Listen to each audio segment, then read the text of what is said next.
Book 50, Conditions. Narrated Marwan and al-Miswar bin Makramah.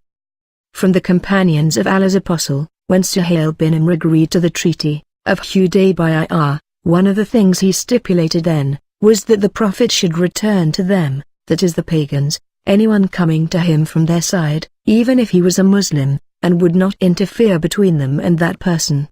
The Muslims did not like this condition and got disgusted with it. Suhail did not agree except with that condition. So, the Prophet agreed to the condition and returned Abu Jandal to his father Suhail bin Amr. Thenceforward the Prophet returned everyone in that period of truce, even if he was a Muslim. During that period some believing women emigrants including Kulthum bint Uqba bin Abu Muwait who came to Allah's Apostle, and she was a young lady then. Her relative came to the Prophet and asked him to return her, but the Prophet did not return her to them, for Allah had revealed the following verse regarding women: O you who believe!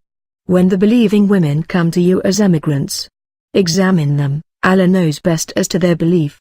Then if you know them for true believers, send them not back to the unbelievers, for they are not lawful wives for the disbelievers, nor are the unbelievers lawful husbands for them. 60.10 Narrated Aisha told me, Allah's Apostle used to examine them according to this verse: O you who believe!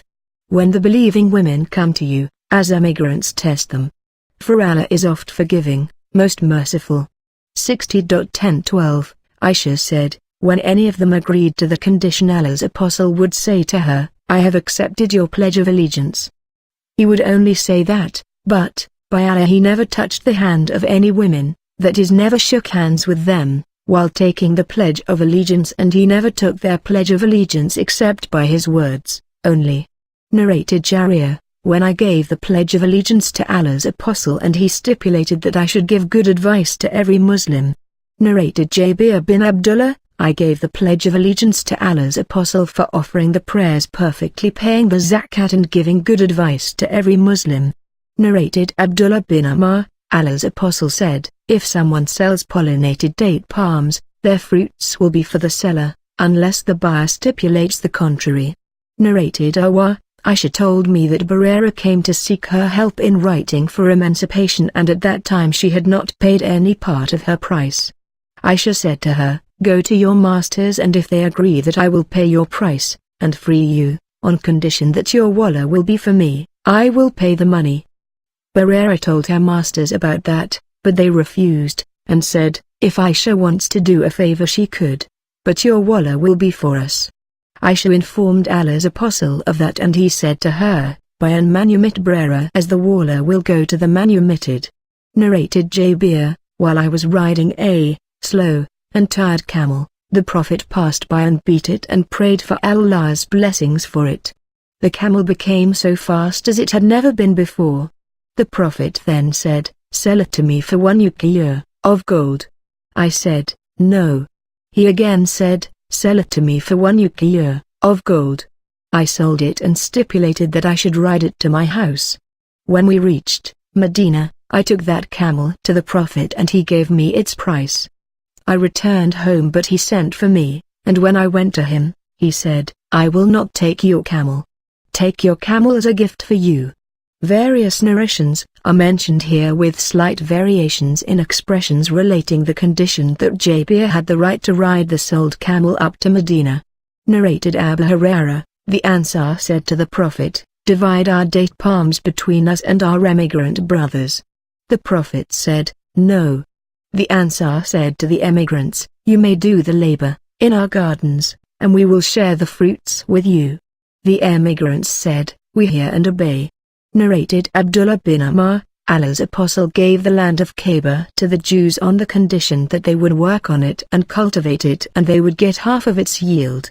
Narrated Uqba bin Amir, Allah's Apostle said, from among all the conditions which you have to fulfill, the conditions which make it legal for you to have sexual relations, that is the marriage contract, have the greatest right to be fulfilled.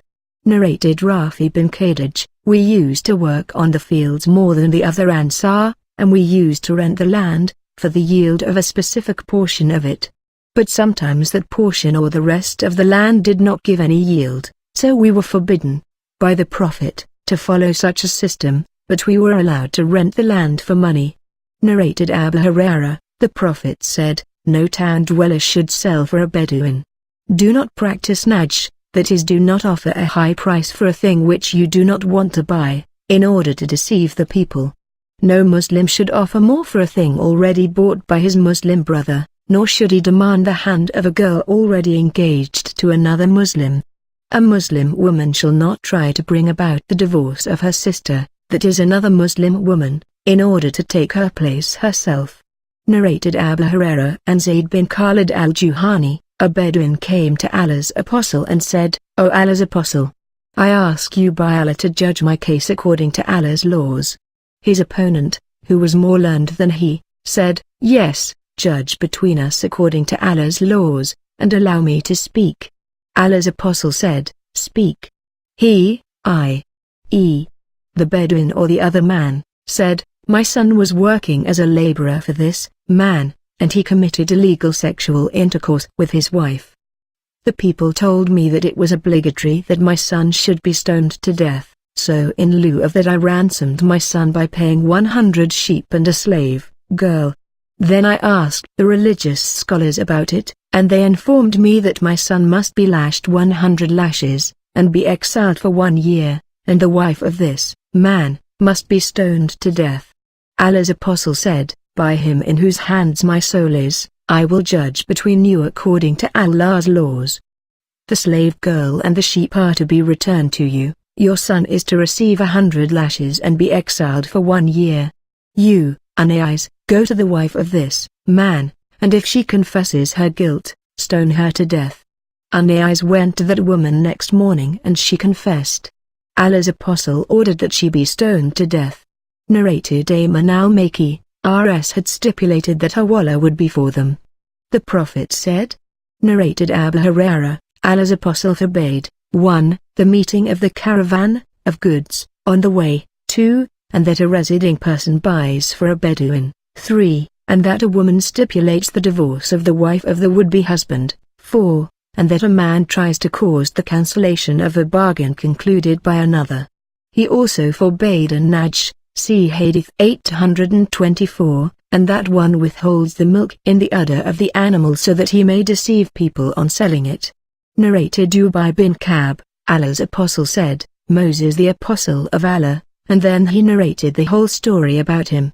Al-Qadir said to Moses, Did not I tell you that you can have no patience with me?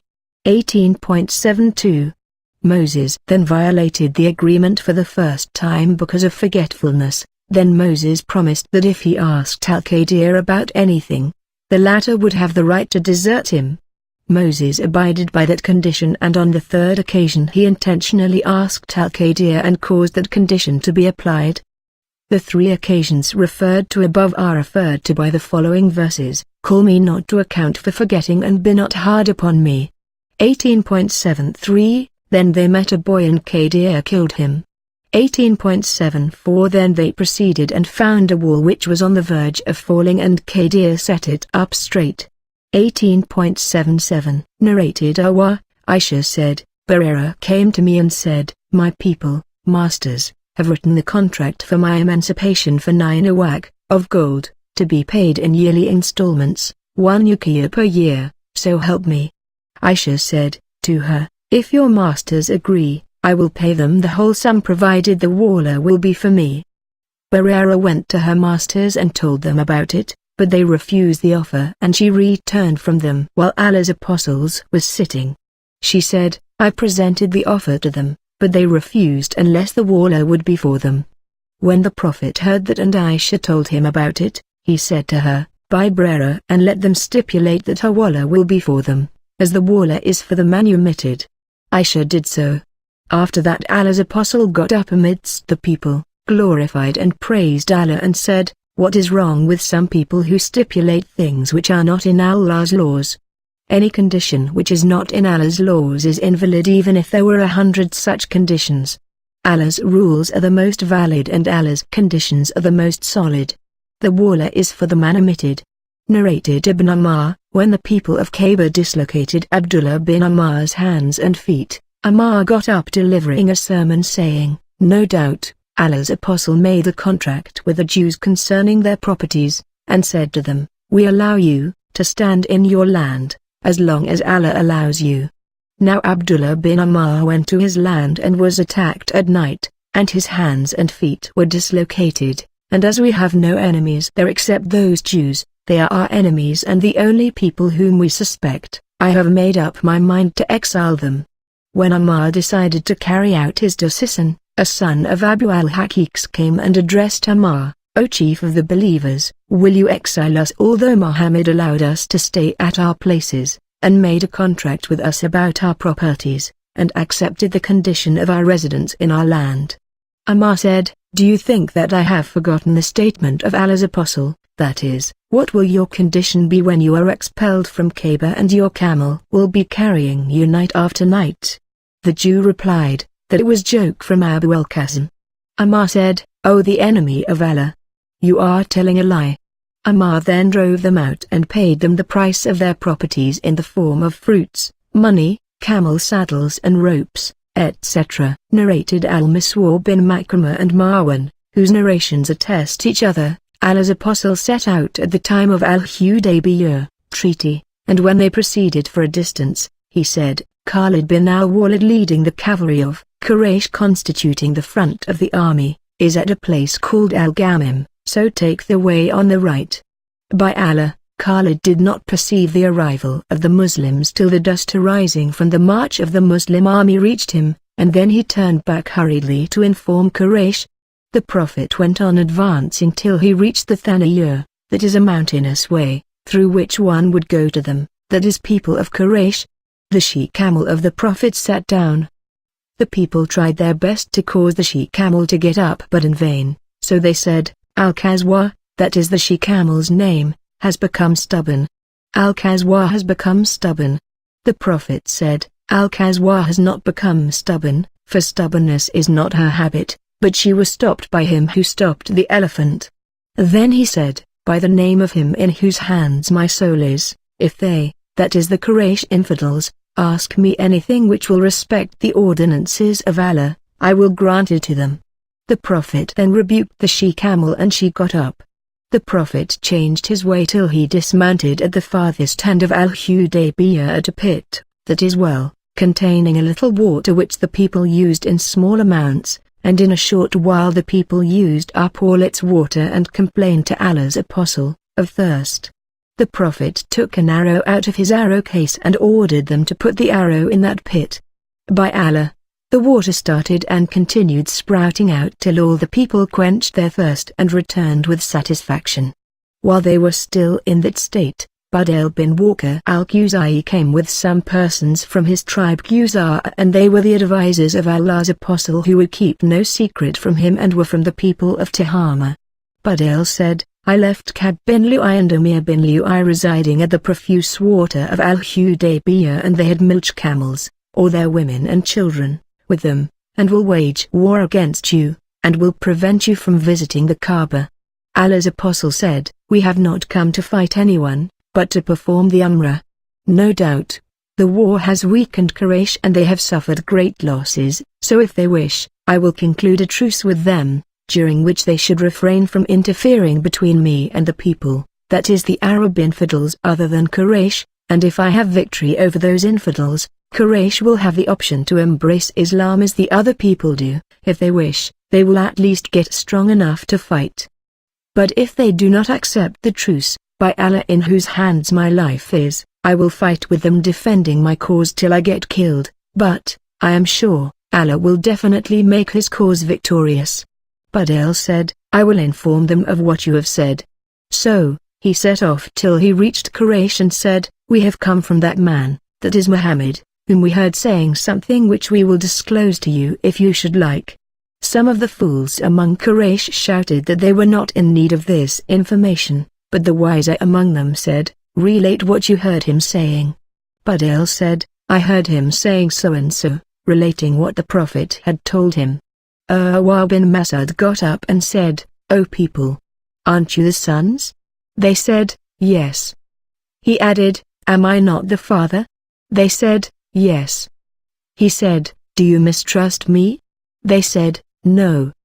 He said, don't you know that I invited the people of Ukaz for your help, and when they refused I brought my relatives and children and those who obeyed me, to help you? They said, yes. He said, well, this man, that is the Prophet, has offered you a reasonable proposal, you'd better accept it and allow me to meet him. They said, you may meet him. So, he went to the Prophet and started talking to him. The Prophet told him almost the same as he had told Budayl. Then Awar said, O Muhammad, won't you feel any scruple in extirpating your relations? Have you ever heard of anyone amongst the Arabs extirpating his relatives before you? On the other hand, if the reverse should happen, nobody will aid you, for, by Allah, I do not see, with you, dignified people, but people from various tribes who would run away leaving you alone. Hearing that, Abu Bakr abused him and said, do you say we would run and leave the Prophet alone? Awar said, who is that man? They said, he is Abu Bakr. Awar said to Abu Bakr, by him in whose hands my life is, were it not for the favor which you did to me and which I did not compensate, I would retort on you. Awar kept on talking to the Prophet and seizing the Prophet's spear as he was talking while Al-Mughira bin Shu'bah was standing near the head of the Prophet, holding a sword and wearing a helmet. Whenever Awar stretched his hand towards the beard of the Prophet, Al-Mughira would hit his hand with the handle of the sword and say, to Awar, remove your hand from the beard of Allah's apostle. Awar raised his head and asked, who is that? The people said, he is Al-Mughira bin Shu'bah. Awar said, O treacherous! Am I not doing my best to prevent evil consequences of your treachery? Before embracing Islam, Al-Mughira was in the company of some people. He killed them and took their property and came to Medina to embrace Islam.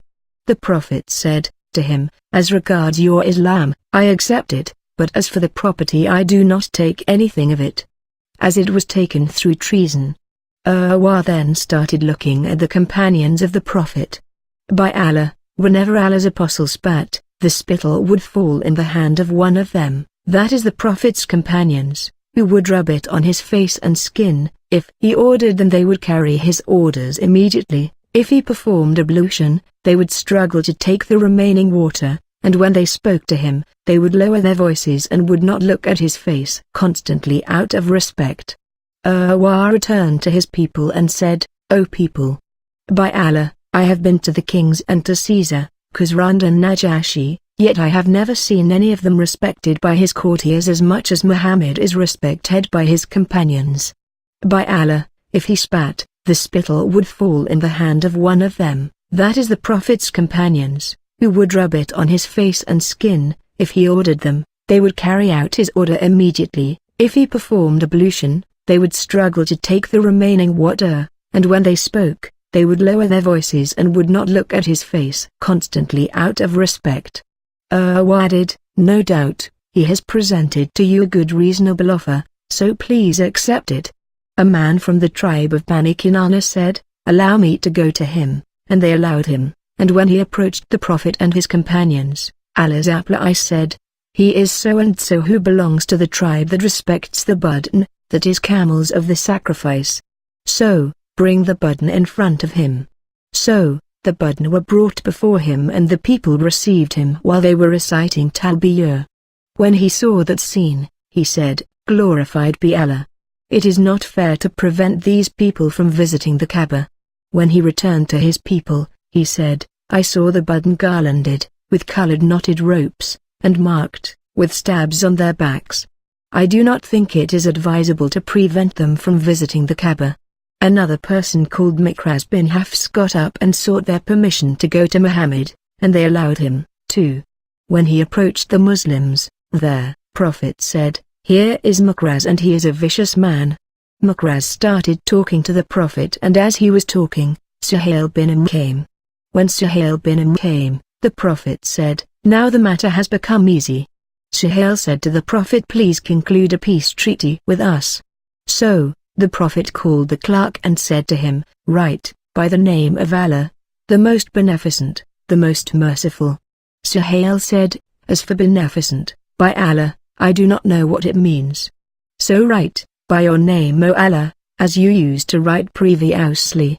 The Muslims said, by Allah, we will not write except by the name of Allah, the most beneficent, the most merciful. The Prophet said, write, by your name O Allah.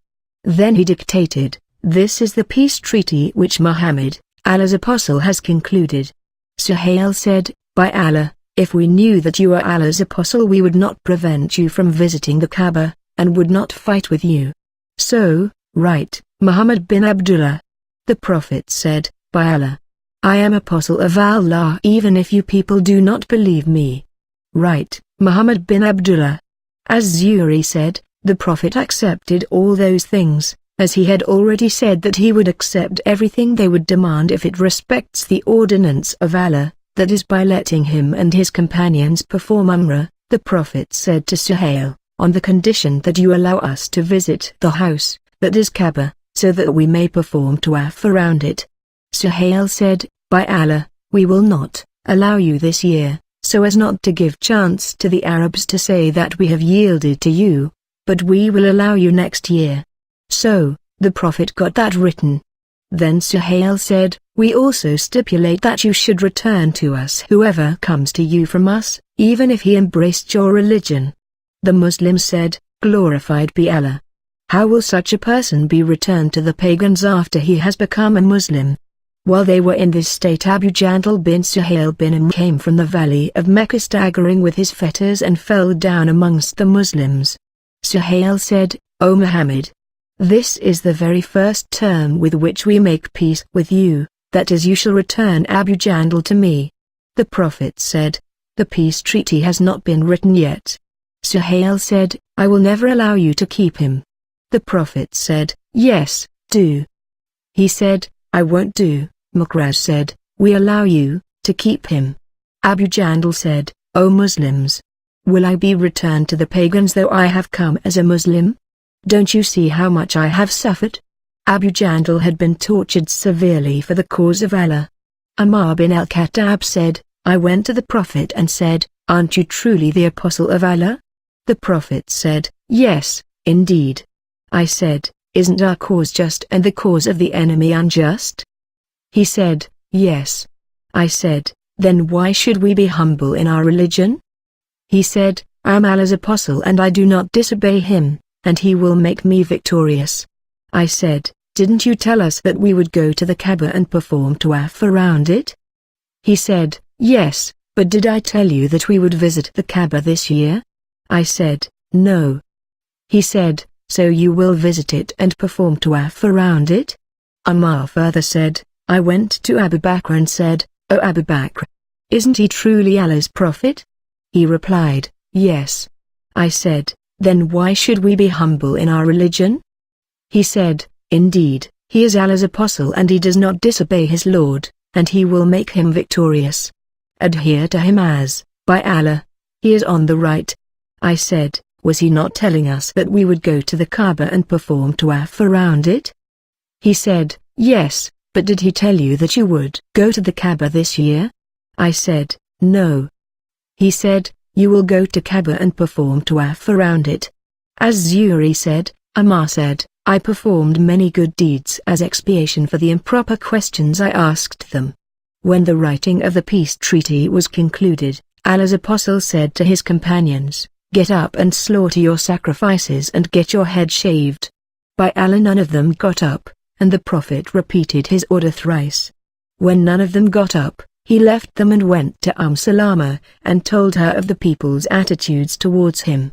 Salama said, O the Prophet of Allah, do you want your order to be carried out? Go out and don't say a word to anybody till you have slaughtered your sacrifice and call your barber to shave your head. So, the Prophet went out and did not talk to anyone of them till he did that is slaughtered the sacrifice and called his barber who shaved his head. Seeing that, the companions of the Prophet got up, slaughtered their sacrifices, and started shaving the heads of one another, and there was so much rush that there was a danger of killing each other. Then some believing women came to the Prophet, and Allah revealed the following divine verses: O you who believe, when the believing women come to you as emigrants, examine them. 60.10 Ammar then divorced 2 wives of his who were infidels. Later on Mu'awiyah bin Abu Sufyan married one of them, and Safwan bin Umayyah married the other. When the Prophet returned to Medina, Abu Bazir, a new Muslim convert from Quraysh, came to him. The infidels sent in his pursuit 2 men who said to the Prophet, "Abide by the promise you gave us." So, the Prophet handed him over to them. They took him out of the city, till they reached Dhul Hulayfa, where they dismounted to eat some dates they had with them. Abu Bazir said to one of them, "By Allah, O so-and-so, I see you have a fine sword." The other drew it out of the scabbard, and said, "By Allah, it is very fine and I have tried it many times." Abu Bakr said, "Let me have a look at it." When the other gave it to him, he hit him with it till he died, and his companion ran away till he came to Medina and entered the mosque running. When Allah's apostle saw him, he said, "This man appears to have been frightened." When he reached the Prophet, he said, "My companion has been murdered and I would have been murdered too." Abu Bazir came and said, "O Allah's apostle, by Allah, Allah has made you fulfill your obligations by your returning me to them, that is the infidels, but Allah has saved me from them." The Prophet said, "Woe to his mother! What excellent walk-in-dullah he would be, should he only have supporters." When Abu Bazir heard that, he understood that the Prophet would return him to them again, so he set off till he reached the seashore. Abu Jandal bin Suhail got himself released from them, that is infidels, and joined Abu Bazir. So, whenever a man from Quraysh embraced Islam, he would follow Abu Bazir till they formed a strong group. By Allah, whenever they heard about a caravan of Quraysh heading towards Sham, they stopped it and attacked and killed them, that is infidels, and took their properties. The people of Quraysh sent a message to the Prophet requesting him for the sake of Allah and kith and kin to send for, that is Abu Bazir and his companions, promising that whoever, amongst them, came to the Prophet would be secure. So, the Prophet sent for them, that is Abu Bazir's companions, and Allah revealed the following divine verses, "And it is he who has withheld their hands from you and your hands from them in the midst of Mecca, after he made you the victorious over them." The unbelievers had pride and haughtiness in their hearts. The pride and haughtiness of the time of ignorance. 48.24-26, and their pride and haughtiness was that they did not confess, right in the treaty, that he, that is Muhammad, was the Prophet of Allah, and refused to write, "In the name of Allah, the most beneficent, the most merciful," and prevented the Mushriks from visiting the Kaaba. Narrated as Zuri, Urwa said, "Aisha told me that Allah's apostle used to examine the women emigrants. We have been told also that when Allah revealed the order that the Muslims should return to the pagans what they had spent on their wives who emigrated, after embracing Islam, and that the Mushriks should not keep unbelieving women as their wives, Ammar divorced 2 of his wives, Kariba, the daughter of Abu Uhayya and the daughter of Jawal al-Qusay. Later on Muawiyah married Kariba and Abu Jam married the other. When the pagans refused to pay what the Muslims had spent on their wives, Allah revealed, "And if any of your wives have gone from you to the unbelievers and you have an accession, by the coming over of a woman from the other side, then pay to those whose wives have gone, the equivalent of what they had spent on them." 60.110, Allah ordered that the Muslim whose wife has gone, should be given, as a compensation of the mahr he had given to his wife, from the mahr of the wives of the pagans who had emigrated deserting their husbands. We do not know any of the women emigrants who deserted Islam after embracing it. We have also been told that Abu Bazir bin Asit al-Thaqafi came to the Prophet as a Muslim emigrant during the truce. Al-Aknaz bin Sharik wrote to the Prophet requesting him to return Abu Bazir. Narrated Abu Hurairah, Allah's apostle mentioned a person who asked an Israeli man to lend him 1,000 dinars, and the Israeli lent him the sum for a certain fixed period. Narrated Aisha said that Brera came to seek her help in the writing of her emancipation. Aisha said to her, "If you wish, I will pay your masters your price, and the wallah will be for me." When Allah's apostle came, she told him about it. The Prophet said to her, "Buy her, that is Brera, and manumit her, for the wallah is for the one who manumits." Then Allah's apostle ascended the pulpit and said, "What about those people who stipulate conditions which are not in Allah's laws? Whoever stipulates such conditions as are not in Allah's laws, then those conditions are invalid even if he stipulated 100 such conditions." Narrated Abu Hurairah, Allah's apostle said, "Allah has 99 names, that is 100 minus 1, and whoever knows them will go to paradise." Please see Hadith number 419 volume 8. Narrated Ibn Ammar bin Khattab got some land in Kaaba and he went to the Prophet to consult him about it, saying, "O Allah's apostle got some land in Kaaba better than which I have never had. What do you suggest that I do with it?" The Prophet said, "If you like you can give the land as endowment and give its fruits in charity." So Ammar gave it in charity as an endowment on the condition that it would not be sold nor given to anybody as a present and not to be inherited, but its yield would be given in charity to the poor people, to the kith and kin, for freeing slaves, for Allah's cause, to the travelers and guests, and that there would be no harm if the guardian of the endowment ate from it according to his need with good intention, and fed others without storing it for the future.